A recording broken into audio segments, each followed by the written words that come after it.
All right, so I know I don't post as much as I need to or as much as I want to. Not having a job will kind of do that to your mental state, kind of put you in a lackadaisical kind of state. But I start my job tomorrow at Amazon, and hopefully, get the ball rolling on some bread. That'll help me be able to go buy more comics and inspire me to continue to make these videos, which I still got comics that I need to do a review on, but it's not what this is about today. I got my Sunny D, and we're gonna get into it. So I watched SpiderMan2 for like the billionth time yesterday, and now that I'm older, I've watched it, and let me take my gum out. I've watched it, and now I can truly say that it is more than a superhero movie. I don't think the first Spider-Man trilogy was even seen. Now that I think about it, was even seen as a superhero trilogy. It's not your normal superhero movie. I think it's more of a dramatic, more of a dramatic romance action movie that involves a superhero sense to it. If that makes sense. For me, it's more along the lines of like drama and just excitement. But Spider-Man 2 specifically has always been my favorite, just because of the twists, turns, the stories that are told, the paths that it takes into different characters, how it encaptures not only Peter's love life and his struggles as being a college student and being Spider-Man, but it also sheds light on other characters too, where it shows Harry Osborn is still, well, I'll just go off the list. But as I watched the movie, these are things that I kind of captured and written down and kind of caught on to, as the movie goes on. So in Spider-Man 2, we see Peter treating his gift as being Spider-Man as a curse, and ultimately, wanting to be, well, I'll just start with this one. So Peter Parker treated his gift as Spider-Man as a curse.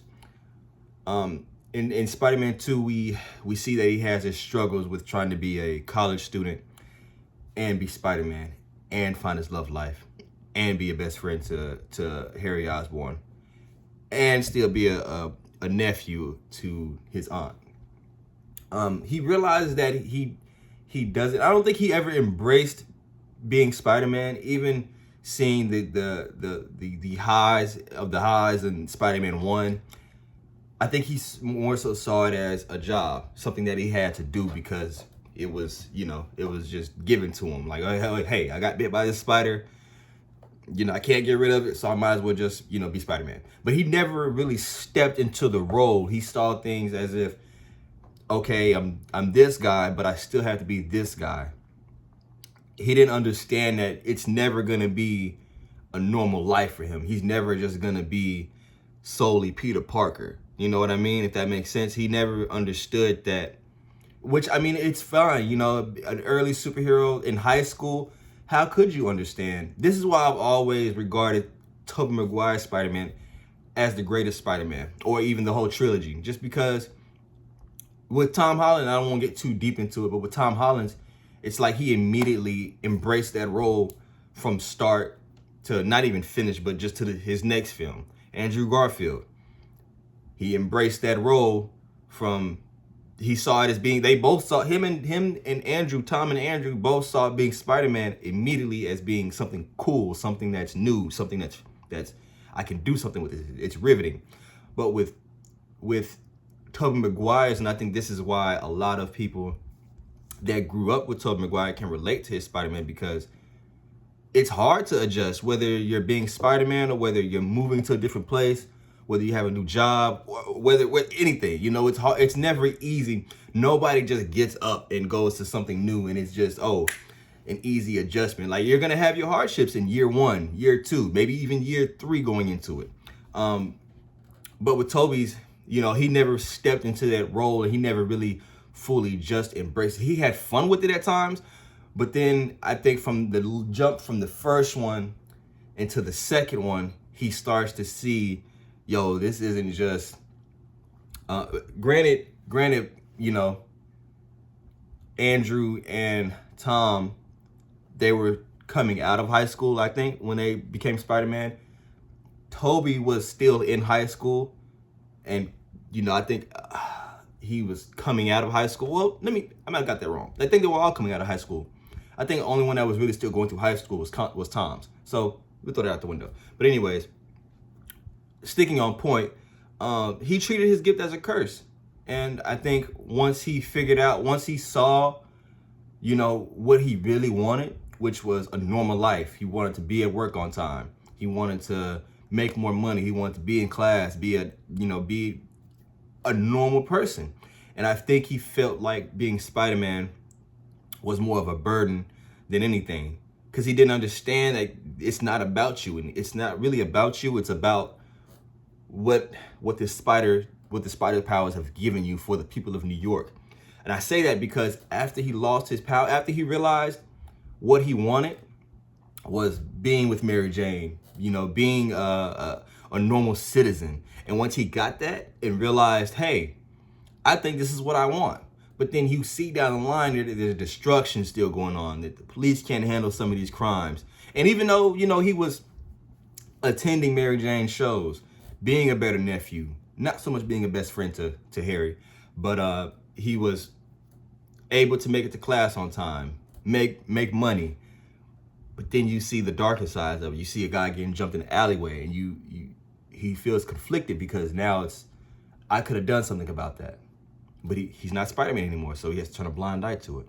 When he goes to buy a hot dog at the concession stand and he sees police, all sorts of police force coming down the street to go to a crime scene, he can't do anything about it. He's not Spider-Man. He has to turn a blind eye to it. But then something in him just, it clicks when he sees a burning building and he knows that there's people inside. He has to jump into action because now he's had all these conflicted things coming at him, and he sees, well, was Spider-Man being a curse, or was it just my gift? Was it my purpose? Was it more than just me putting on this suit? And in reality, it is.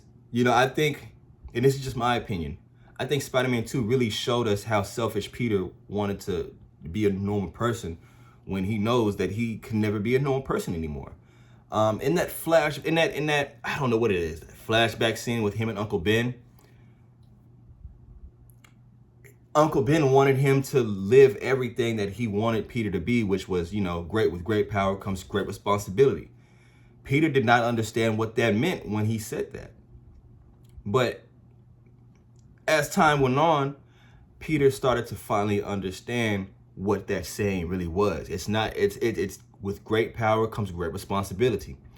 Peter is one of the most powerful, and probably the only superhero in New York that has the power to shift and change the narrative. No matter, and plus, I think he just got tired of, J. Jonah Jameson shitting on him all the time in the newspaper, which is relatable. Anybody would relate to that. I would, if I'm making YouTube videos and people keep shitting on me under the comments and telling me my shit's stupid, oh, this shit's whack, it'll never get through, you'll never break the algorithm. That would make any normal person want to stop doing what they do. But he had to think, am I doing this, for the critics in the newspaper? Is it about them? Or is it about, am I going to listen to what the people in the newspaper say? Am I going to listen to what the people in the comments say? Or am I going to listen to what the streets are saying? What the fans of Spider-Man are saying? Is he going to let one bad review or the only newspaper in town, is he going to let that, stand in his way of helping out billions of other New Yorkers that really need Spider-Man? Because you see where Spider-Man is needed now. And I think he finally saw where he's needed. And he is needed. Spider-Man is needed in the city of New York in this time frame. If we think back to the earlier Spider-Man movies, there's no other men. He has no Avengers. He has no X-Men. There are no other superheroes. He is the guy. He's the only guy. And that to me is like, that would be enough to make me want to go back to being Spider-Man, because I'm looking at everything. I'm seeing the destruction. Now that I'm a human, now I'm just a normal human being. And yes, I'm in class on time. Yes, I'm making it, I'm having a better relationship with my family and friends, but at what cost?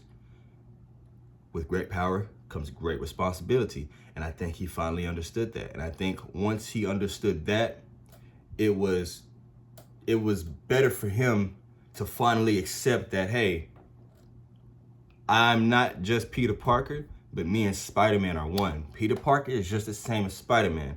I might not have it all together as Peter Parker, but I know when I put that Spider-Man suit on, that it's much bigger than me. It's bigger than me wanting to have my name rewritten in the newspaper. It's bigger than me wanting to have a relationship with Mary Jane. It's bigger than me wanting to mend a relationship with my best friend, or best friend, and would later turn into my rival, Harry Osborn. So I think that was the first thing that really caught my eye as I rewatched Spider-Man 2. And like I said, Spider-Man 2 it's an emotional roller coaster of drama, and a tale of two people, really. Which brings me to my next point. It's also a story of heartbreak or of loss of love.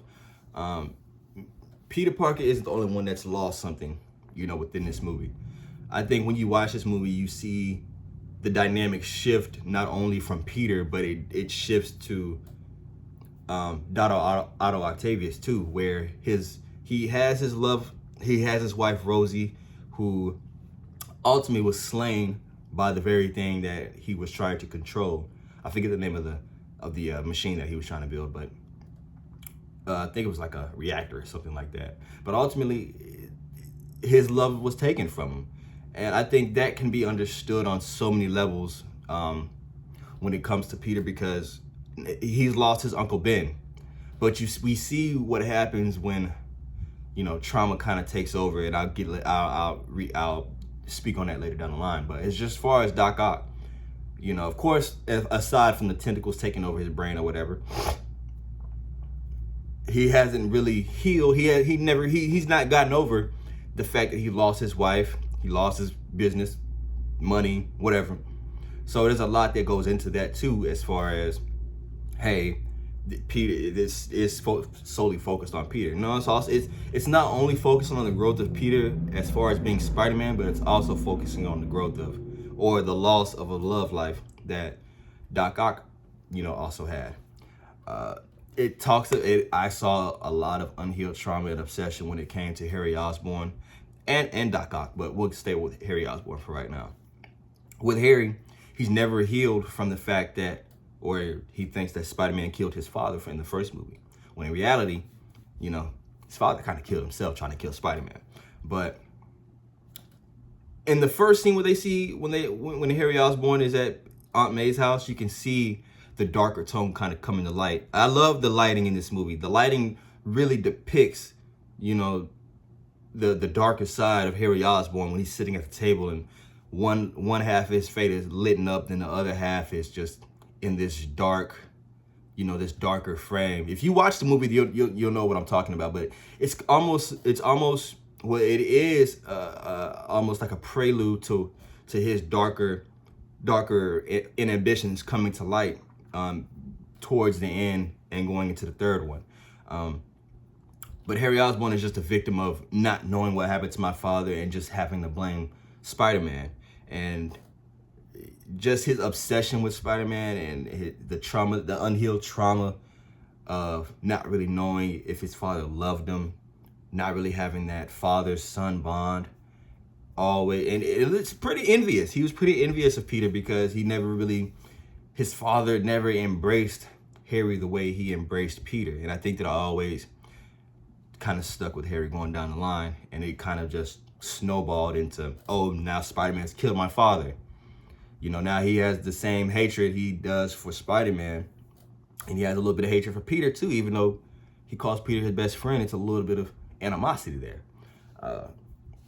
Doc Ock's ego was his biggest downfall, and I'll tell you why. His ego was his biggest downfall because he didn't want to shut down the machine that ultimately led to him ruining his life, killing his wife also. With all that, he still when he got to the hospital and you realized he was hooked up to all these tentacles, he still wanted to be able to make this reactor work and find a way to, you know, have redemption. That's kind of how ego works. You know, ego will never, ever, ever, you know, let you live your best life. He didn't know when to quit when he was ahead until the end, until it was time to sacrifice his life.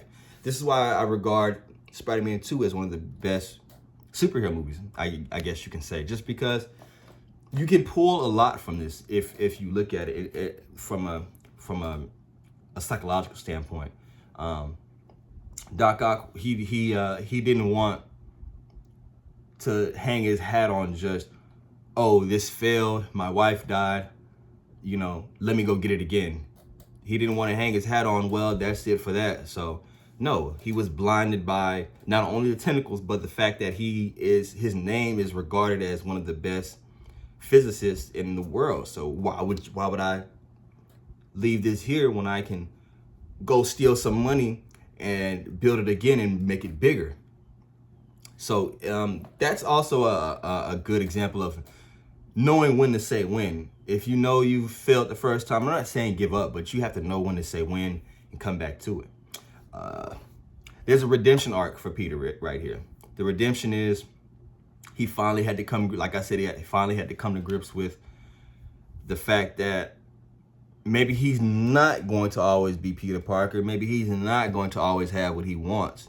But it's not always about what he wants, it's about what he needs. And what he needed was to be Spider-Man for the city. And once he understood that redemption right there, once he understood that, he was able to redeem himself as Spider-Man. And he was able to make peace with a lot of things, with his uncle's death, the way he came to his Aunt May's house and finally broke it to her like, hey, I'm responsible for Uncle Ben's death. You know, it wasn't just by coincidence. It wasn't just by chance. It was, you know, I did these things. These are the things that I did that led up to his death, A, B, and C. So, and he was also, well, I wouldn't say he was honest about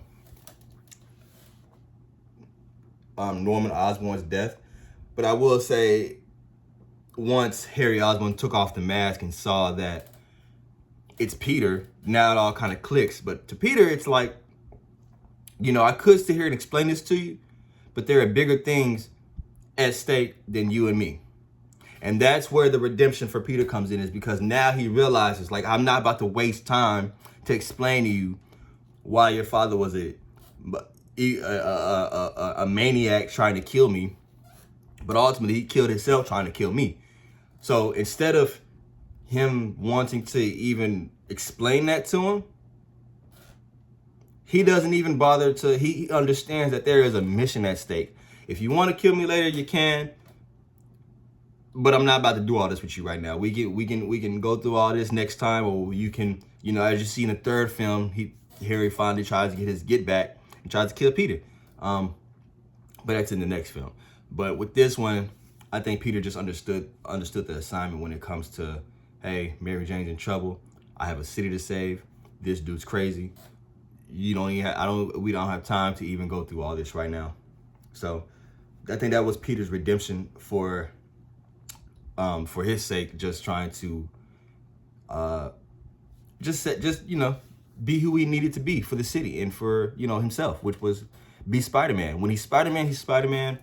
And I think when he finally understood that Peter, he's just Peter. Peter sometimes has to take a back step, which is cool because, hey, you know, if I had to be Spider-Man the rest of my life, cool. At least I'm going down swinging. And I think Peter Parker is just gonna have to take a back step for some time. Peter finds peace with Uncle Ben's death. I'm pretty sure I already covered that. But yes, he finally found peace with Uncle Ben's death. He always blamed himself. He always felt like, you know, that hindered his growth as Spider-Man because he could have done more. He could have, you know, been there for his uncle. But ultimately, like I said, he finally had the uncomfortable conversation with his aunt. And I think that was more of the closure that they both needed for him to, you know, kind of venture on into, you know, being Spider-Man and just, hey, who I am is who I am. What happened is what happened. You know, I'm living this life right now. That's all I can do. Sacrifice was the main key in this movie. Sacrifice was the main key in this movie. I think that speech with Aunt May in her backyard with Peter was what really opened his eyes to what he really needed and what he really wanted to do. I think, which that speech, it speaks volumes to, a lot of people, especially me. I think, if you're a big fan of Spider-Man and you watch that speech, then you understand the magnitude of those words that Aunt May speaks, because it's not only a self-reflection for Peter in realizing that, oh man, I made a big mistake in wanting to give up my powers and give up the suit and give up, who I am as Spider-Man for a normal life of being Peter Parker. But she made him realize, I don't know if, I'm pretty sure she doesn't know that he's Spider-Man, but just the words that she was speaking into him, he realized that this superhero life, it takes a lot of sacrifice. We have to give up the things that we want for, the things that we need.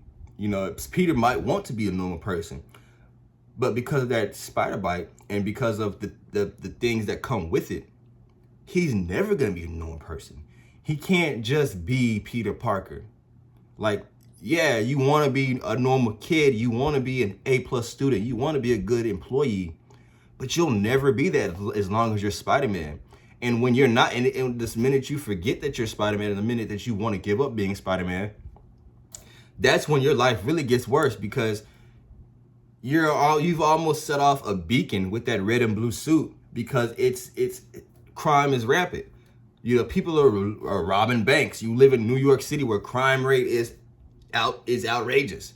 So, with everything that Aunt May said, she made him understand that Spider-Man is a beacon of hope for people like the little kid that stayed across the street, or even Aunt May, or even people in the street that feel safer knowing that Spider-Man is covering the city.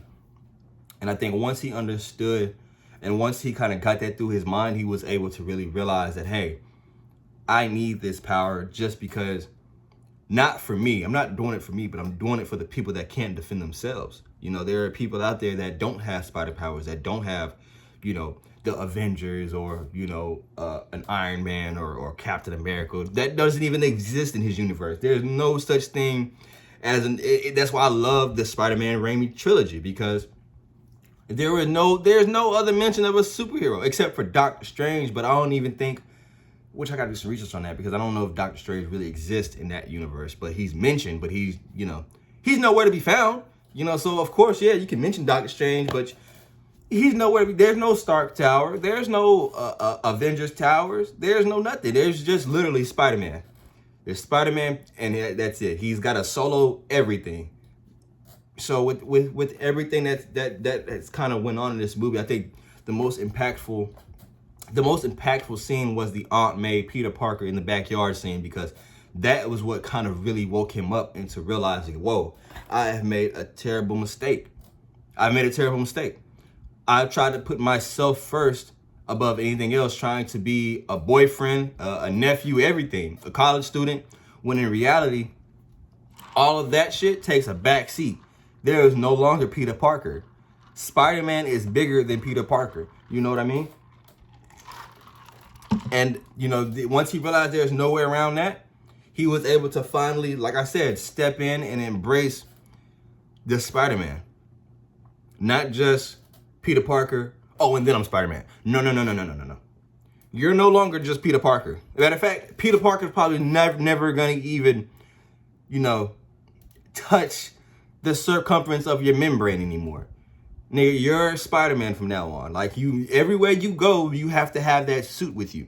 Because every time he looked at it, like, I remember watching the movie and going back and seeing that scene where he's getting ready to go to MJ's play. And he's looking at the suits and he's like, man, that tux looks really good.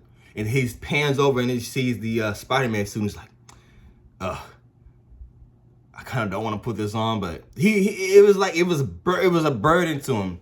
It's like when you go work at your job. It's like when you go work at a job that you really don't want to work at, and you open your closet door and you see that uniform in there, and you're like, God, I do not want to go into this job today. He treated it as if it was like some kind of fast food job that you know for a fact you don't want to be there. Spider-Man isn't just a job; it's damn near a privilege. Because only the special kind of people can be Spider-Man. You have to have that special, that special mindset, that uncorrupted, never say never kind of mindset. Spider-Man is uncorrupted. He doesn't do it for money. He doesn't do it for the fame. He doesn't do it for the women. He strictly does it because he wants to. He wants to save lives and make New York City a better place and set a better example. And I think that's what Peter looked at the Spider-Man suit in that scene with the when he was going to MJ's play, is that he looked at the Spider-Man suit as if this is burdening me. So once he understood that that Spider-Man suit is like damn near a second skin, like damn near is his skin, he was able to finally defeat Doc Ock and make Doc Ock realize that, hey, we're in the same boat, buddy. I had my redemption arc. Where's yours? You lost somebody too, but you can help me not lose the person that I love. And I think that helped Doc Ock realize that he didn't want to die a monster. He didn't want to have to go out on this, on this low of a low that he's kind of stooped down to, trying to, damn near take out the whole city because of his selfish pride and his massive ego. So it's a tale of two cities in a way, because not only did Peter find his redemption, but so did Doc Ock. He was able to find his redemption too, in taking back his life. And did it cost him his life? Yes, but at least him and Peter knows that he didn't die a monster. It doesn't matter what's portrayed what's going to be portrayed in the newspaper. The streets know. Well, at least Peter knows who the real Doc Ock was when he went into that river. The people of New York know who Peter Parker is when he comes swinging through and he's saving people. Yes, he's going to read about it in the tabloids, in the Daily Bugle. Yes, he's going to have more enemies. Yes, he's never going to have a normal life. Yes, he's probably going to put Mary Jane in harm, or Mary Jane's going to be in harm's way at some point or another, or five times, or a million times. But that's kind of the risk that she was willing to take, and that's the risk that he's willing to take to, have a love life. The whole point, there was another thing about this movie, that he could never have a love life, because if enemies were to find out his secret identity, it would ultimately, they would use that against him. Well, I mean, when the heart wants what the heart wants, then you have to kind of take a chance on it. There's no in between. I think Doc Ock said it best, when you don't know if you're in love and you try to keep it all stored up, it can make you sick. And I think that kind of went into Peter losing his powers, because he didn't have a grip on his own reality. He didn't know whether he wanted to be with her or let her go. He didn't know if he should tell her or not tell her. And ultimately, it kind of came out in its own way, because now that she knows, she's ready to accept it.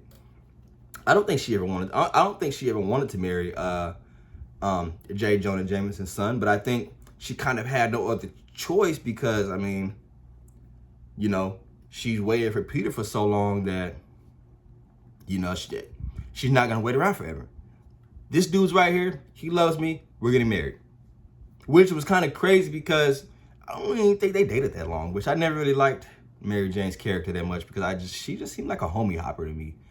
And then you trying to marry the dude of the son of J. Jonah Jameson, who's writing articles, kicking Spider-Man's back in every chance he gets, even though the dude's saving his city. So I can understand why that was very conflicting for Spider-Man. But in the end, he was able to finally come to grips with a lot of things and realize, hey, this is who I am. This is what it is.